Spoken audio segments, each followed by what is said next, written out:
तुम्हारी जब कर्मातीत अवस्था होगी तब विष्णुपुरी में जाएंगे।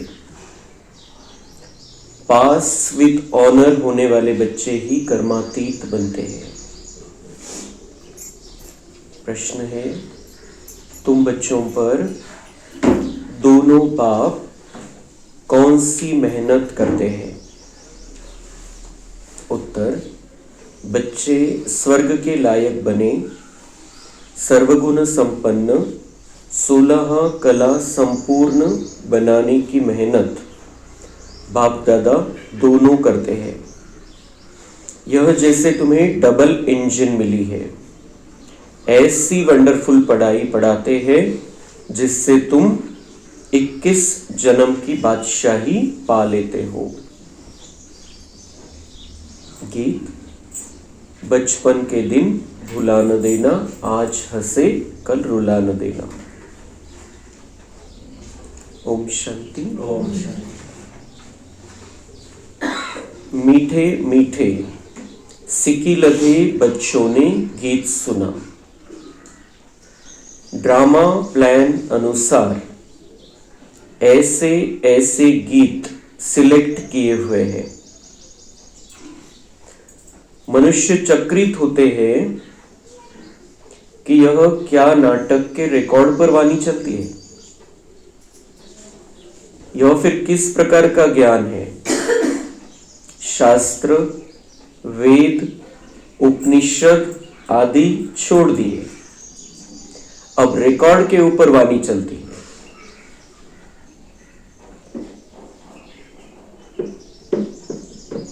यह भी तुम बच्चों की बुद्धि में है कि हम बेहद के बाप के बने हैं, जिससे अतीन्द्रिय सुख मिलता है। ऐसे बाप को भूलना नहीं है। बाप की याद से ही जन्म जन्मांतर के पाप दग्ध होते हैं। ऐसे न हो जो याद को छोड़ दो और पाप रह जाए, फिर पद भी कम हो जाएगा। ऐसे बाप को तो अच्छी रीति याद करने का पुरुषार्थ करना चाहिए। अभी शिव बाबा भी है, प्रजापिता ब्रह्मा बाबा भी है। 2 इंजन मिली है, एक निराकारी, दूसरी है साकारी। दोनों ही मेहनत करते हैं कि बच्चे स्वर्ग के लायक बन जाए। सर्वगुण संपन्न, 16 कला संपूर्ण बनना है। यहां इम्तिहान पास करना है। यह बातें कोई शास्त्रों में नहीं है। यह पढ़ाई बड़ी वंडरफुल है भविष्य 21 जन्मों के लिए, और पढ़ाई होती है मृत्यु लोक के लिए। यह पढ़ाई है अमर लोक के लिए। उसके लिए पढ़ना तो यहां है ना। जब तक आत्मा पवित्र न बने तब तक सतयुग में जा न सके। इसलिए बाप संगम पर ही आते हैं।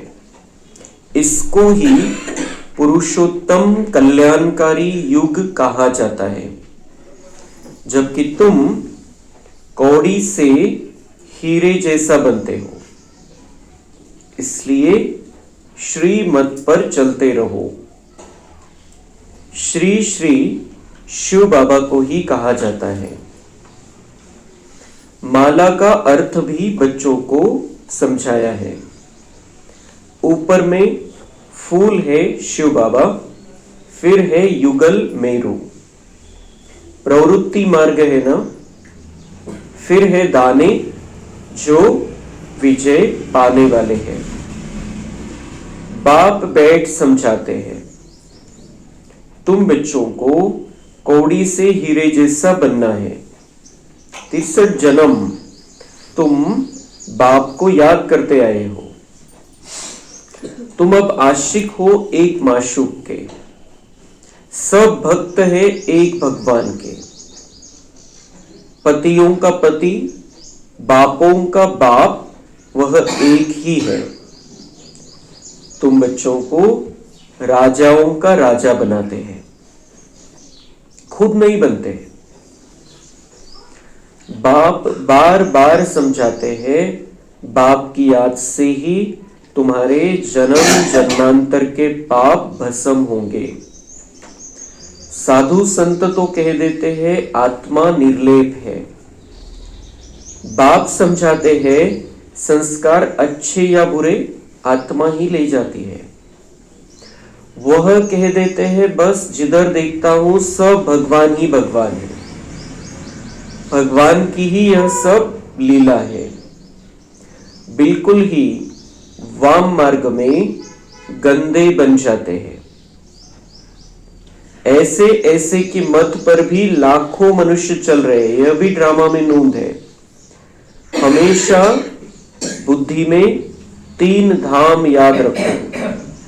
शांति धाम जहां आत्माएं रहती है, सुख धाम जहां के लिए तुम पुरुषार्थ कर रहे हो, दुख धाम शुरू होता है आधा कल्प के बाद।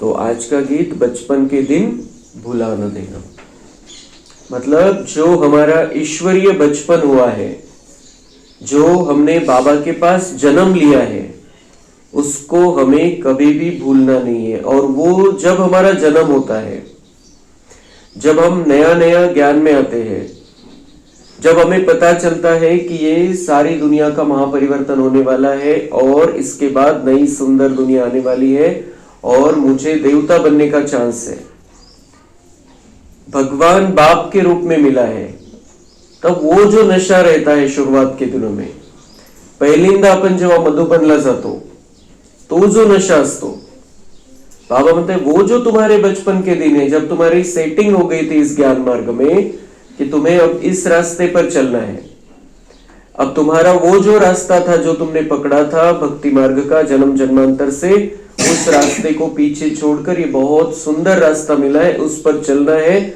और हम बहुत आनंद में रहते हैं तब की किती सुंदर रस्ता मिळालेला, आता उमंग उत्साह येऊन जातो एकदम की मला खूप जसं बाबा म्हणतात तसं करायचंय। लेकिन चलते चलते चलते चलते थोड़ा ऐसा अलबेलापन आ जाता है कि बाबा ने तो ये कहा था कि अभी अचानक हो जाएगा, ये हो जाएगा, वो अभी तो कुछ हो नहीं रहा है। लेकिन बीच बीच में ट्रेलर होते रहते हैं, बाबा बीच बीच में दिखाता रहता है कि विनाश के समय, महापरिवर्तन के समय क्या क्या बातें होने वाली है। थोडं थोडं थोडं थोडं अधूनमधून दाखवतो सर, असं कंटिन्युअस चालत नाही। आपण जेव्हापासून ज्ञानामध्ये आलो तेव्हापासून असं नाही झालं की बाबांनी सांगितलेलं विनाश होईल आणि लगे विनाश सुरू झालेला है। बीच बीच में वो सभी बातें आती गई है हमारे सामने, जैसे युद्ध चल रहे बाहर, काही दंगली होतात, कुठे खूप जास्त पाऊस, कुठे आता आग लागलेली आहे, कुठे भूकंप आपण ऐकलं, मग कोरोना आला। तो जो जो बातें बाबा ने बताई है कि अचानक ये होना है, जहां भी जो भी हुआ अचानक हुआ ये सब बातें। पण असं होतं की काही त्या गोष्टी होतात, पुन्हा सगळं नॉर्मल होतं, मग नॉर्मल होतं तर मग आपण अलबेले होऊन जातो। क्या ठीक है, कर रहे हैं, चल रहा है, हो रहा है। काल अपन जो बाबांचा व्हिडिओ लावला होता नुमा श्यामला, बाबा ने 3 अलग अलग बातें बताई कि एक तो अपने आप को बिल्कुल सावधान स्थिति में रखना है कि अब मैं बाबा का बना हूं, बाबा का बनकर रहना है। अब किसी भी प्रकार से असावधानी में अपने आप को नहीं रखना है, विनाश कभी भी हो सकता है, अचानक होगा, बाबा बताएगा नहीं, पता नहीं चलेगा, अचानक होने वाला है। तो अचानक के लिए तैयार रहो। तर दुनिया वाले वेगवेगळ्या प्रकारची भविष्यवाणी करताय जे बाबांनी सांगितलेले, आता ते स्पष्टपणे सांगायला लागलेले तसं। तो दूसरी बात बाबा ने बताई, फिर बीच में ऐसा हो जाएगा कि माया अलबेला बनाएगी, ये माया का वार होने वाला है। क्या बाबांनी सांगितलं होतं, पण होतं, पण मग नॉर्मल होऊन जातं सगळ्या गोष्टी। पुन्हा कोरोना आला, इतकी भयानक समय आपण बघितला, पुन्हा नॉर्मल झालं। तो फिर ढीले पड़ जाते हैं बाबा के बच्चे की हाँ चालत रहते, या गोष्टी होतात, पुन्हा नॉर्मल होऊन जातं। तो बाबा ने कहा कल जो हमने सुना कि ये माया के तरीके हैं अलबेला बनाने के, क्योंकि इसमें से सिलेक्शन होना है, जे खास बच्चे त्यांचं सिलेक्शन व्हायचंय. तो इसलिए माया अपना वार चल रहा है उसका, अलग अलग तरीके से वो बच्चों को अलबेला बनाने की कोशिश करेगी, स्पष्टपणे बाबांनी सांगितलं. और फिर हो जाएगा. फिर जो ढीले पड़ जाएंगे वो सोए पड़े रहेंगे. उनका पुरुषार्थ बिल्कुल लूज लेवल का हो जाएगा, क्योंकि माया ने अलबेला बना दिया. क्या चलता है, होता है, करता है, देखेंगे बाद में. जब कुछ बहुत बड़ा ऊंचा कुछ समय आएगा, बहुत बड़ा महाविनाशकारी समय आ जाएगा, तब हम पुरुषार्थ कर लेंगे. और फिर तीसरी बात बाबा ने बताई कि अभी ये जो समय चल रहा है, इस समय का महत्व जानो. अभी संगम युग है, अभी शक्तियां लेने का युग है. अभी जितनी शक्तियां लेना चाहो उतनी शक्तियां ले लो, क्योंकि अचानक होना है. और जब परीक्षा का समय होता है तब बाबांनी सांगितलं की जेव्हा परीक्षा असते त्यावेळेला जो परीक्षा घेणारा असतो आणि जो शिक्षक असतो तो मदत नाही करत, पेपर घ्यायचा असतो. त्याने जर त्यावेळेला मदत केली समजा, म्हणजे महाविनाश, अभी तो बाबा मदत कर रहा है हमें, अभी तो बाबा ने धर्मराज का रूप लिया नहीं है, पण शेवटचं बाबांनी सांगितलं कि अंतिम समय में जो पेपर होंगे, जब धर्मराज का ही पार्ट चलेगा, तब मैं मदद नहीं कर पाऊंगा, चाहे कितना भी बाबा बाबा कर लो. जेव्हा पेपर असतो, खास पेपर असतो, मेन पेपर असतो, त्यावेळेला शिक्षक आणि परीक्षक दोन्ही मदत करत नाही. तो बाबा म्हणता है मैं पहले से ही वार्निंग दे रहा हूं, फिर नहीं कहना आपने तो ये हमें बताया ही नहीं, हमको मालूम ही नहीं था. तो इसलिए ये तीन बातें बुद्धि में कब रहेगी, जब हम अपने ईश्वरीय बचपन को नहीं भूलेंगे. हम कौन है, हम बाबा के बहुत प्यारे, बहुत लाडले, बहुत सिकिलधे बच्चे हैं. हमें बाबा ने चुना है, बाबा ने हमें नया जन्म दिया है. तो इसलिए बाबा ये बार बार याद दिलाते, बचपन के दिन भूला न देना. दुनिया वालों ने गीत बनाया और युक्ति है ड्रामा में, ड्रामा प्लान है, उस अनुसार बाबा ने कुछ गीत सिलेक्ट किए थे. काही गीत निवडले होते आणि त्याच्यावरून जसं दुनियावाले त्याचा वेगळा अर्थ लावतात, पण बाबांनी त्याचा आध्यात्मिक अर्थ लावून बच्चांना सांगितलं की जैसे ही हम कोई फिल्म के गाने सुनते हैं, हमारे कानों पर वो बातें आती है, हमें उसका ईश्वरीय अर्थ लगा लेना है, आध्यात्मिक अर्थ लगा लेना है. इसको हम बाबा से कैसे जोड़ सकते हैं. तो दुनिया वाले ने ते गीत कसं बनवलं, जीना तेरी गली में मरना तेरी गली में. तो वो जो गीत है तो वो पिक्चर के हीरो हीरोइन याद आ जाएंगे, लेकिन बाबा ने उसका अर्थ हमें कैसे समझाया, आध्यात्मिक अर्थ कसा लावायचा है. बस बाबा के बने हैं, बाबा का बनकर रहना है. जीना मरना बाबा के साथ में, बाबा के सामने, बाबा के पास में रहकर. और मरना मतलब अपने आप को आत्मिक स्थिति में रखना, शरीर के भान को भूल जाना. तो बाबा ने ये जो फिल्म वालों ने गीत बनाए थे शुरुआत के समय में, वो बाबा मुरली के पहले चलाते थे और उस पर मुरली चलती थी, क्योंकि उन बातों से बाबा को निकालना था बच्चों को. जो फिल्मों की बातें हैं उन बातों से बच्चों को निकालना था. इसलिए बाबा ने वो उसके पीछे की जो शब्द उन्होंने यूज किए, उसके पीछे का आध्यात्मिक अर्थ बाबा बताते गए. म्हणून बाबा म्हणतात दुनिया वाले काय म्हणतात, ये वेद शास्त्र छोड़ दिए, उपनिषद छोड़ दिए और ये गीतों पर वाणी चलती है, कि गीत बजता है और भगवान उसका अर्थ समझाता है, जो फिल्म वालों ने गीत बनाए. पण बाबांची ती युक्ती होती, तो ड्रामा प्लॅन होता. आज 10,000 गीत आहे बाबांचे आपले बनवलेले, जे बाबांच्या ज्ञानावर आधारित है. शुरुआत के समय में हमारे गीत भी नहीं थे और फिर वही गीत कानों पर पड़ते थे. रेडिओ सगळ्यांकडे असायचं आणि ते गीत लावले जायचे सकाळी सकाळी. तो भगवान की ये युक्ति थी कि बच्चे उसका आध्यात्मिक अर्थ समझ ले, आध्यात्मिक अर्थ के हिसाब से उस गीत को सुने. मग तो ये जो गीत है इसको हमें सदा बुद्धि में रखना है कि बचपन के दिन नहीं भूलने, हमें बहुत पुरुषार्थ करना है, बाबा का बच्चा बनकर रहना है, एक सेकंड के लिए भी अलबेला नहीं होना है. अंतिम समय आ गया है. अब हम कहते थे, दुनिया वाले कहने लगे. अभी सब बड़े बड़े जो भी है भविष्य बताने वाले, वो सब बताने लगे कि अभी दुनिया ये टिकने वाली नहीं है. ती गोष्ट ओढून गेली. 40,000 वर्ष राहिलेले कलियुग संपायला. वो बात कोई भी नहीं बता रहा है अभी ये दुनिया टिकने वाली नहीं, ये बता रहे हैं अभी. और भगवान ने तो ये पहले से बता दिया और हमारे सामने सारे नजारे स्पष्ट है. इसलिए अभी बचपन के दिन भुलाने नहीं है और अपने आप को बहुत मजबूत बाबा का बच्चा बनकर चलाना है।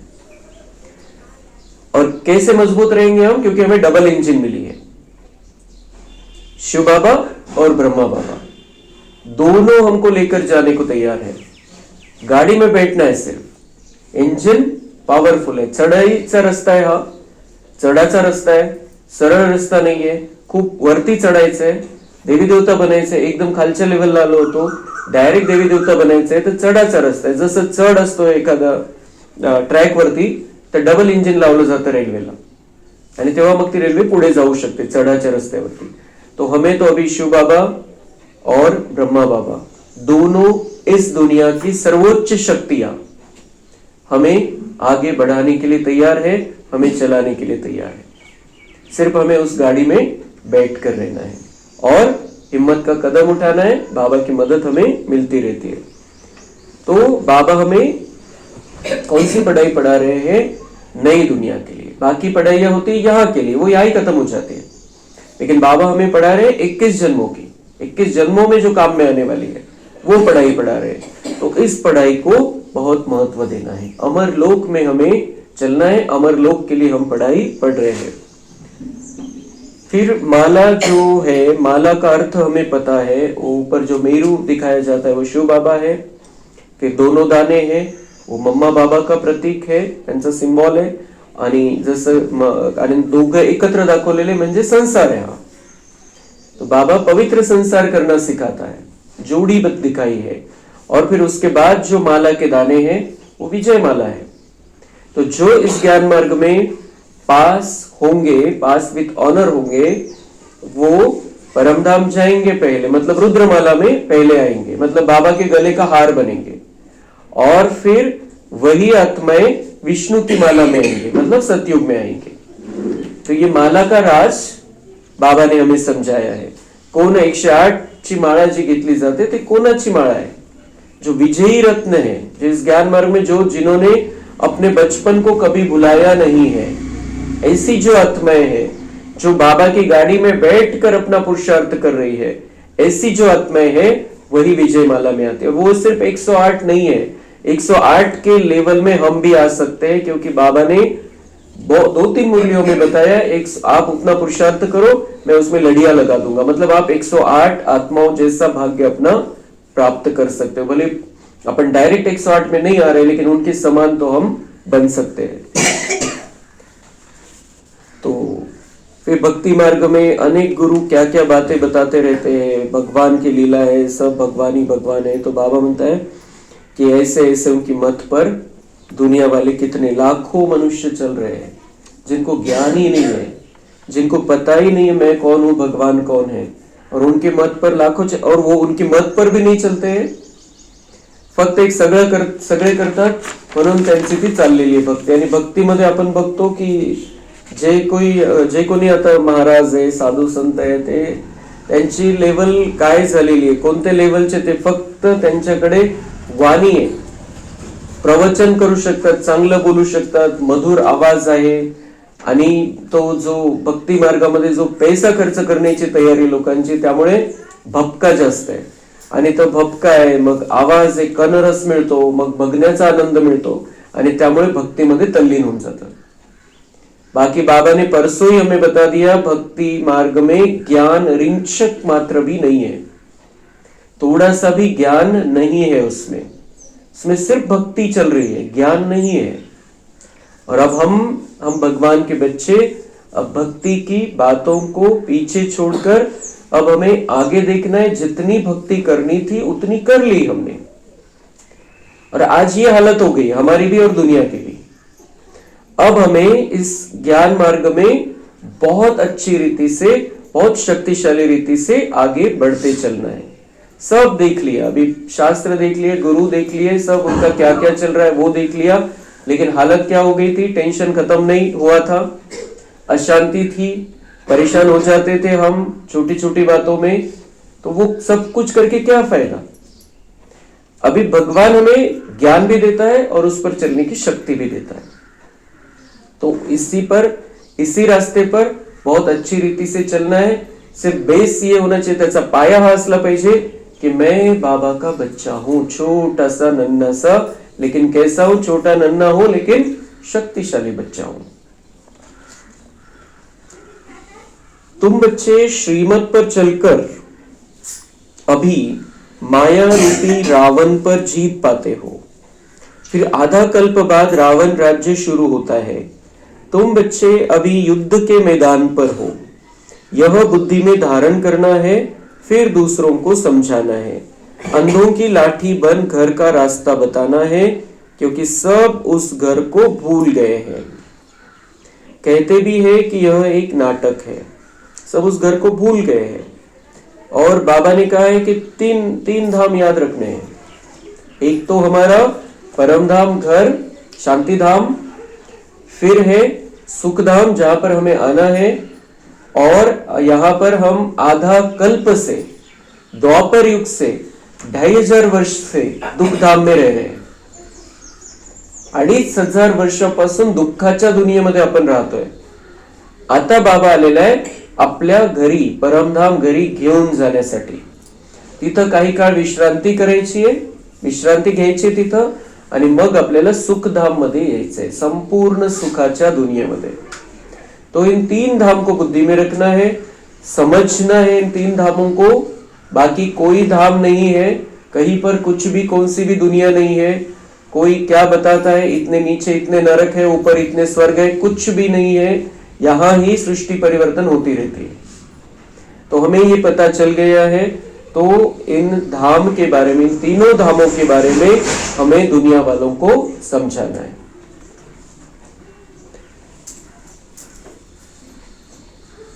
कहते भी है यह एक नाटक है, परंतु इसकी आयु लाखों हजारों वर्ष कह देते हैं। म्हणायला म्हणतात लाखो हजारो वर्ष झाले, आणि 2500 वर्षाच्या आधीचं कोणाला काहीच माहिती नहीं, क्योंकि वो सब बातें उनको, वो जो बाबा ने जो बताई है वो बातें उन तक आई ही नहीं है। 2500 वर्ष पहले यहाँ पर क्या था? पहले त्रेता युग था, फिर उसके पहले सतयुग था, लेकिन वो उन्होंने लाख, क्योंकि पता नहीं है तो लाखों वर्ष कह दिए। बात समझाते हैं रावण ने तुमको कितना अंधा, ज्ञान नयनहीन बना दिया है। ज्ञान अज्ञानाने आंधळ बनवलेलं आहे रावणाने।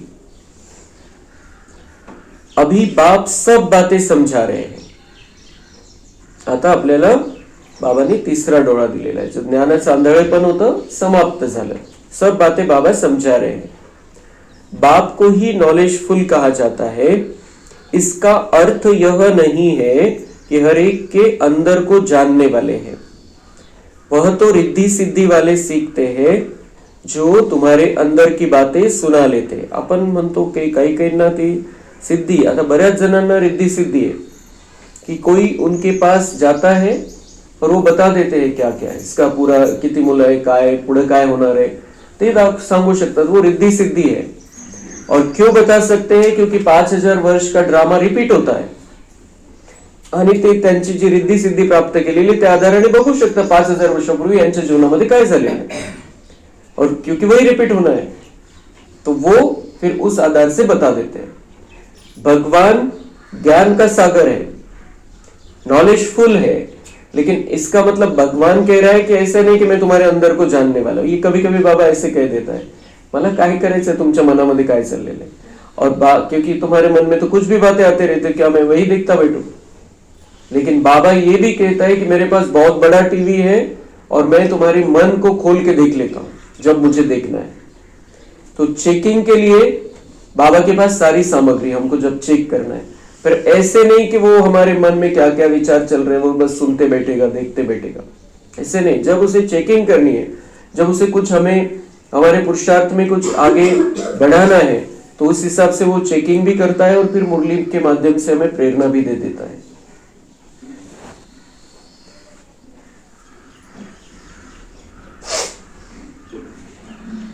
यह तो बाप की ही महिमा है। वो ज्ञान का सागर, आनंद का सागर है। मनुष्य तो कह देते कि वह अंतर्यामी है।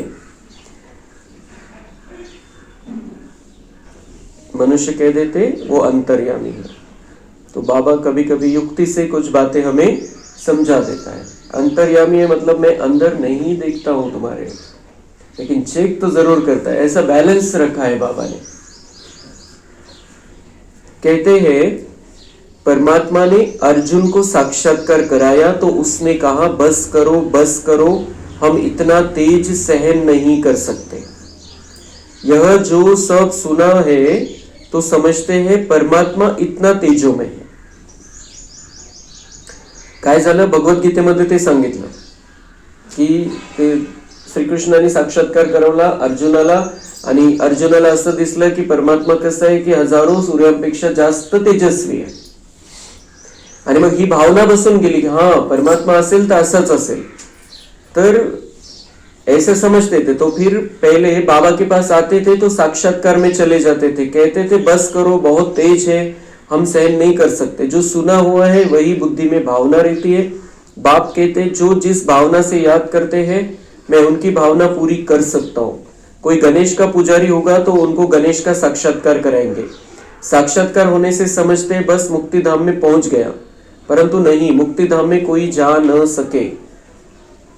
तर बाबा म्हणता है कि वो यहाँ पर आते थे जिनके मन में ये भावना है कि परमात्मा हजारों सूर्यों से ज्यादा तेजो में, उनको वैसा भी साक्षात्कार हुआ है। वहां आने के बाद जब सत्संग में आते थे, ब्रह्मा बाबा के सामने आते थे तो उनको साक्षात्कार होता था। जिसको गणेश, जिसके बुद्धि में गणेश है, गणेश में भावना है, बहुत ज्यादा भावना है, कहीं पर बुद्धि दूसरी तरफ नहीं है, तो उसके रूप में बाबा साक्षात्कार करा देता था। तो ये साक्षात्कार की चाबी बाबा के पास में है। भावना का भाड़ा दे देता है, बस वो साक्षात्कार हो जाता था उनको। तो जिसकी जैसी भावना है बाबा कह रहे हैं मैं उसकी वैसी भावना पूरी कर सकता हूं, लेकिन वो भावना पूरी करने से कुछ नहीं होता है, झालं दर्शन फक्त। पर अगर कुछ भाग्य बनाना है तो पुरुषार्थ करना पड़ता है। साक्षात्कार से किसी का भी भला नहीं हुआ है, सिर्फ साक्षात्कार से। साक्षात्कार से जानकारी मिल जाती है, साक्षात्कार से भावना पूरी हो जाती है, लेकिन साक्षात्कार से भाग्य नहीं बनता है। तो बाबा मतलब वो समझते साक्षात्कार हो गया जैसे मुक्ति धाम पहुंच गया, लेकिन मुक्ति धाम कोई जा न सके। मुक्ति धाम भी नहीं जा सकता है साक्षात्कार से, तो स्वर्ग में आने का तो सवाल ही नहीं। बाप समझाते हैं माया से बड़ा खबरदार रहना है। माया ऐसा उल्टा काम करा लेगी, फिर अंत में बहुत रोना पछताना पड़ेगा। भगवान आया और हम वर्षा ले न सके, फिर प्रजा में भी दास दासी जाकर बनेंगे। पीछे पढ़ाई तो पूरी हो जाती है, फिर बहुत पछताना पड़ता है। इसलिए बाप पहले से ही समझा देते हैं कि फिर पछताना न पड़े। जो व्हिडिओ काल लावला होता त्याचा आज बाबा पुन्हा त्याला रिपीट करताय त्या गोष्टीला की मैं पहले से ही समझाता हूं, अंत में आप लोगों को पछताना न पड़े, क्योंकि माया अलबेला बनाएगी। माया से खबरदार रहना है, माया उल्टा काम करा लेगी, बाबा के रास्ते पर पूरी रीति से 100% चलने नहीं देगी, कुछ पैर कभी इधर उधर होता रहेगा। तो बाबा कह रहा है मैं पहले से ही बता रहा हूं, बाद में सिर्फ पछतावा रहेगा। जितना बाप को याद करते रहेंगे तो योग अग्नि से पाप भस्म होंगे। आत्मा सतो प्रधान थी, फिर उसमें खाद पड़ते पड़ते तमो प्रधान बनी है। तो पहले से ही, क्योंकि पाप कर्म अभी भस्म नहीं करेंगे हम अलबेले रहकर, तो फिर बाद में तो उसकी सजाएं खानी पड़ेगी भयानक। और जितना बाप को याद, मतलब जितना मुरली को महत्व देना है उतना ही योग को भी महत्व देना है, उतना ही बाबा की याद को स्थिर शांत स्थान पर बैठकर एकांत में बाबा की याद, और उसी से हमारे पाप कर्म भस्म होंगे। आत्मा सतो प्रधान थी, फिर उसमें खाद पड़ते पड़ते तमो प्रधान बनी है। गोल्डन, सिल्वर, कॉपर, आयरन नाम भी है, मतलब सोने जैसी, फिर चांदी जैसी, फिर तांबे जैसी, फिर लोहे जैसी आत्मा हो गई है। और अभी इस लोहे जैसी आत्मा को पुनः सोने जैसा बनाने के लिए बाबा आया है। पवित्र बनने बगैर आत्माएं उस दुनिया में जा न सके। सतयुग में पवित्रता थी तो शांति समृद्धि भी थी, यहाँ पवित्रता नहीं तो शांति भी नहीं और समृद्धि भी नहीं, रात दिन का फर्क है। तो बाप समझाते हैं यह बचपन के दिन भूल न जाना। बाप ने एडॉप्ट किया है ना, भगवान कह रहा है मैंने तुमको दत्तक लिया है, इसको भूलो मत। तो भगवान के घर में आ गए हैं, परमेश्वराने स्वतः आपल्याला दत्तक घेतलेले आहे। आता तो हमें पुराना जीवन, पुरानी बातें वो सब भूल जाना है। और हमें सिर्फ एक परिवार नहीं, अभी हमारे 84 जन्मों में 84 परिवार थे, उनका भी कल्याण करना है, सबका कल्याण करना है। भगवान के घर में ऐसे नहीं आए हम, वो ऐसे तो बिना भगवान के घर में आए भी घर वालों का कल्याण तो करते ही, ये सब घरासाठी परिवारासाठी तर सगळंच करतात, कोण नाही करत। तो भगवान के बने हैं, तो भगवान की ये इच्छा है कि मैंने तुम्हें दत्तक ही इसीलिए लिया है कि मैं तुम्हारे द्वारा विश्व के सभी परिवारों का कल्याण कर सकूं।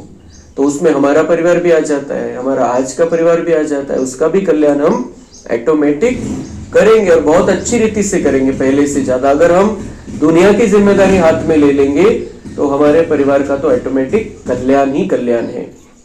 तो इसलिए भगवान बार बार याद दिला रहा है कि अभी मैंने तुमको दत्तक लिया है, अब तुम्हें ये ईश्वरीय बचपन भूलना नहीं है। तुम हमारे वही बच्चे हो जिनको कल्प पहले एडॉप्ट किया था। बाबा म्हणते असंच नाही दत्तक घेतलेलं आहे, तुमचंच भाग्य आहे, दर 5000 वर्षानंतर मी तुम्हाला दत्तक घेतो। तुमची ती क्वालिटी है। सभी को बाबा के नहीं बनते सब, बाबा सबको अपना नहीं बनाता है, जो जिनका भाग्य है वही बाबा के बनते हैं।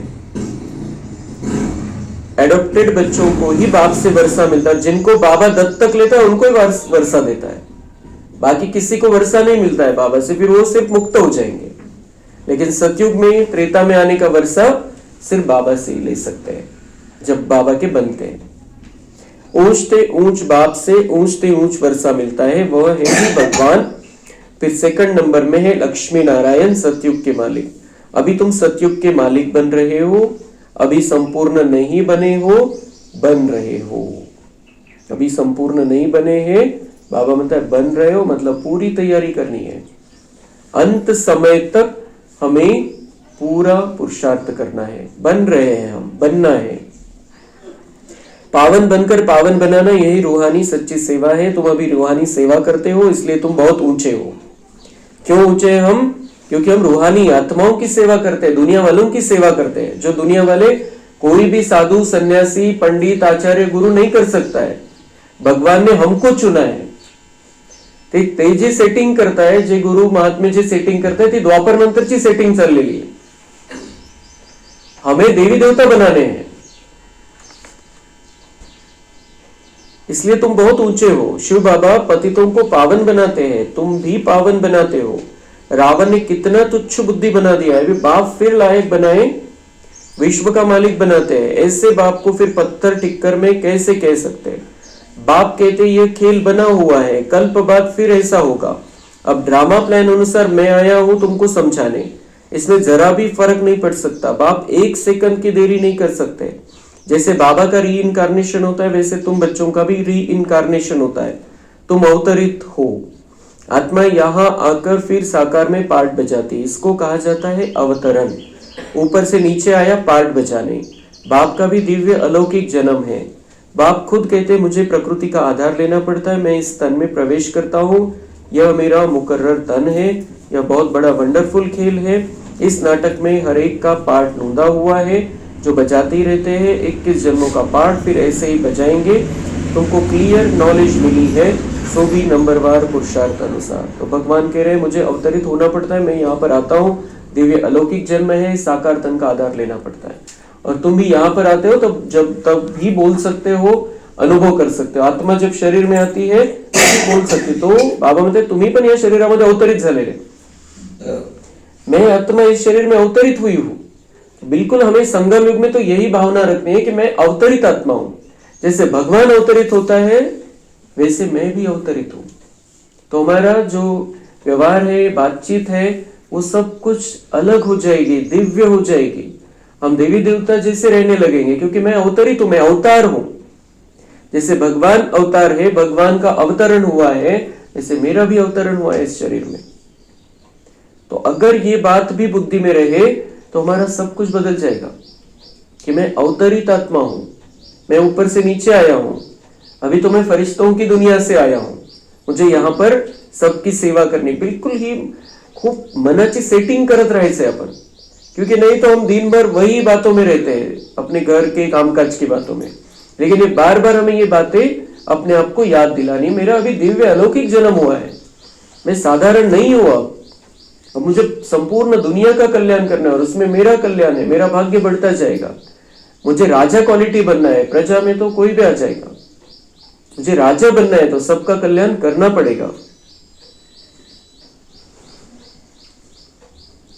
मेहनत सारी याद करने में ही है, इसलिए भारत का प्राचीन योग गाया हुआ है। वह बाहर वाले भी यह भारत का प्राचीन योग सीखना चाहते हैं, समझते हैं कि सन्यासी लोग हमको यह योग सिखलाएंगे।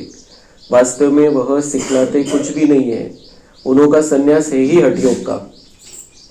तो बाबा म्हणते बाहर वाले बहुत आते हैं, और अभी तो बहुत आए कुंभ मेले में बाहर वाले सीखने के लिए। त्यांना वाटतं की भारताचा राजयोग खूप मशहूर आहे आणि हे शिकायचंय, तो संन्यासी लोग हमको सिखाएंगे।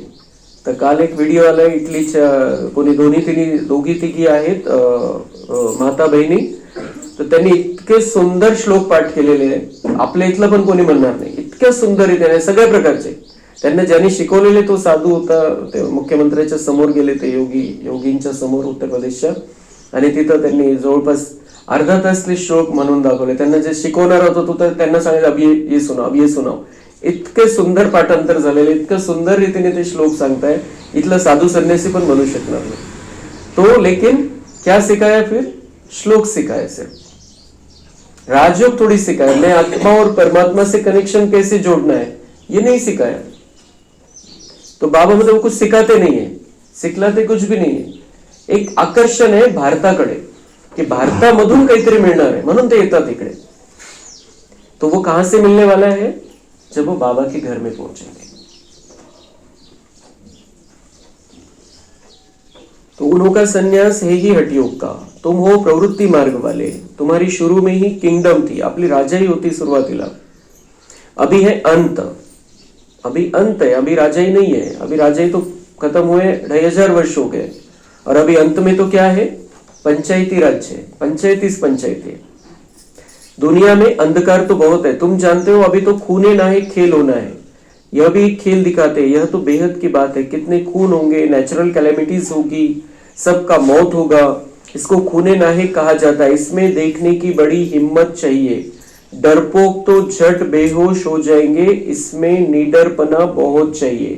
तो जो कल बाबा ने बताया वीडियो में कि तुम्हें अभी जितनी शक्ति भरनी है उतनी भर लो, बाद में कहना नहीं कि मैंने बताया नहीं।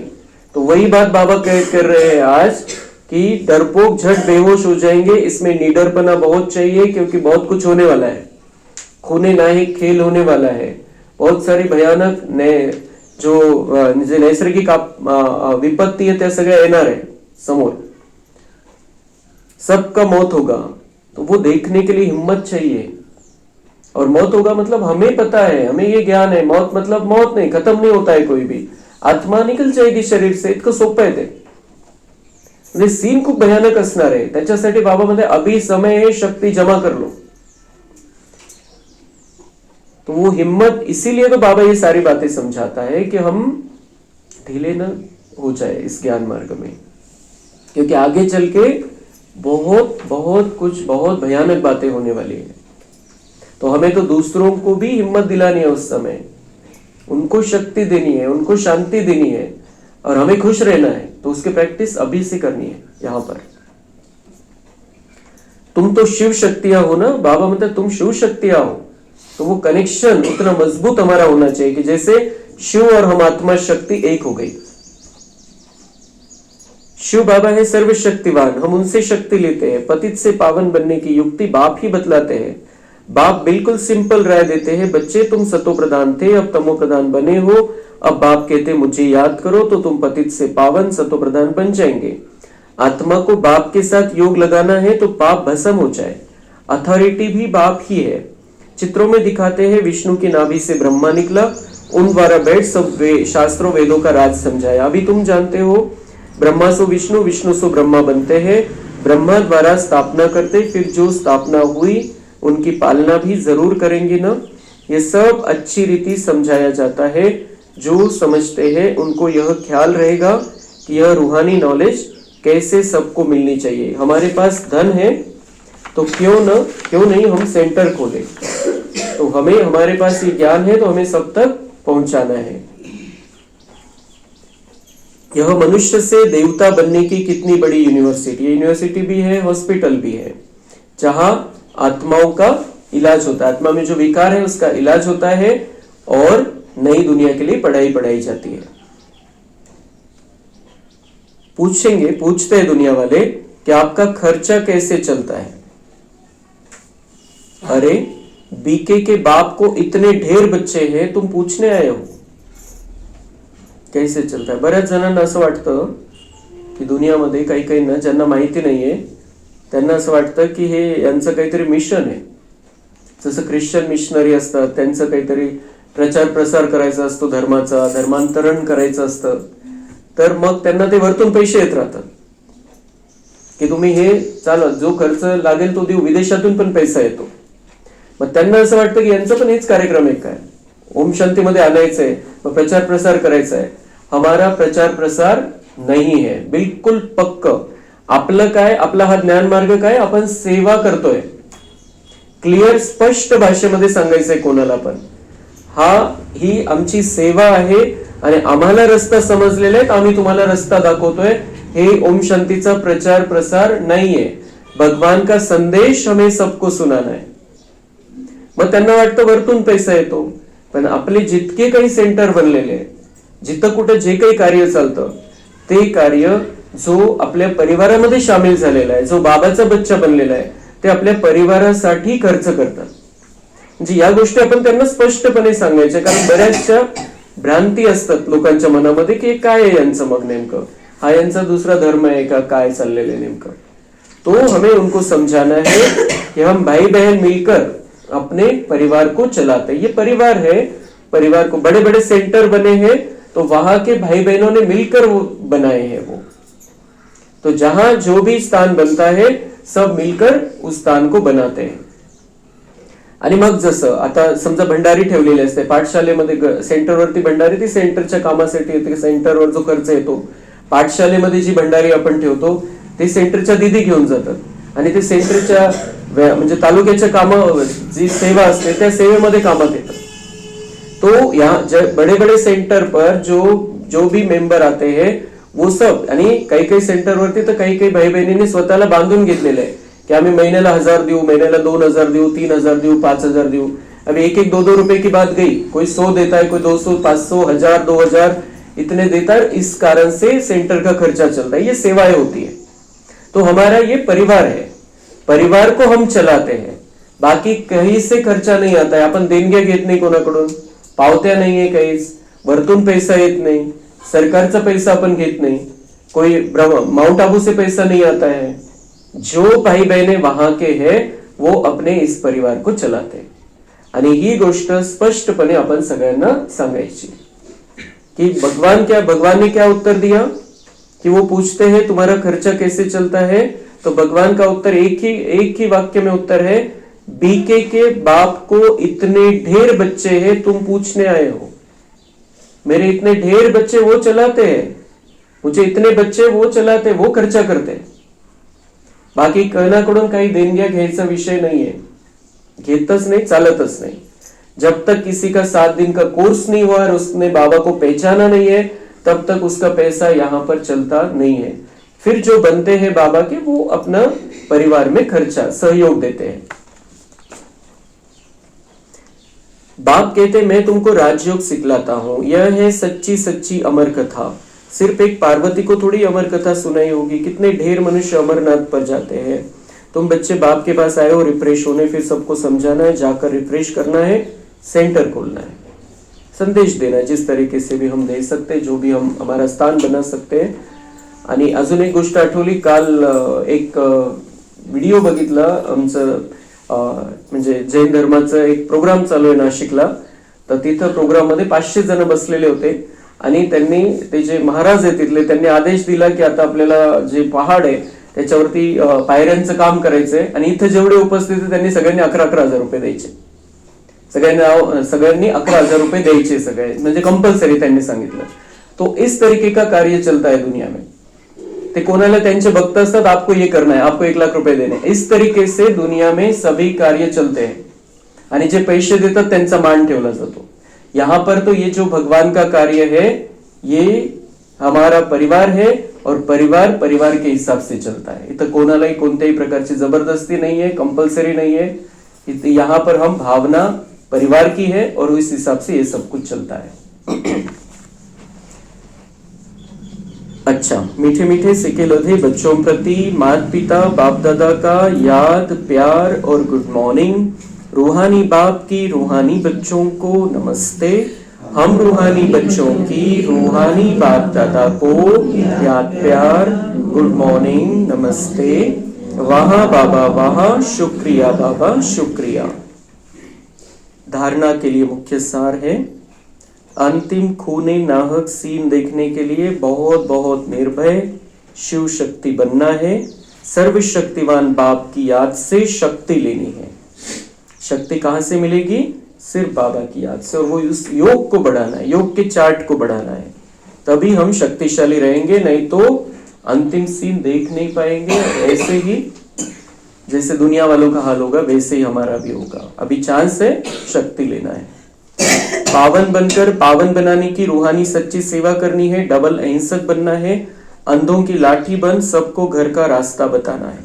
वरदान है, मैं और मेरेपन को समाप्त कर समानता व संपूर्णता का अनुभव करने वाले सच्चे त्यागी भव।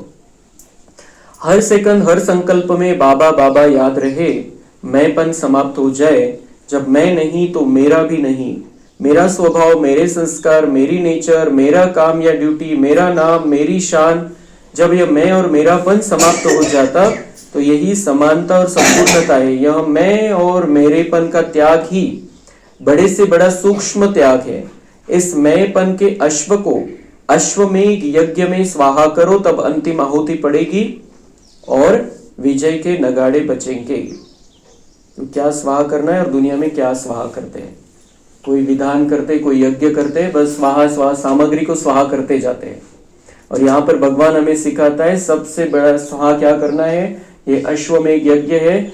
अपने देह भान को स्वाहा करना है, अपने मैंपन को स्वाहा करना है, मेरा पुराना स्वभाव उसको स्वाहा करना है, मेरा जो स्वभाव बन गया था उसको स्वाहा करना है, मेरी नाम, मेरी शान, इनको स्वाहा करना है, मैंपन को स्वाहा करना है। मैं नहीं बाबा, मैं कौन?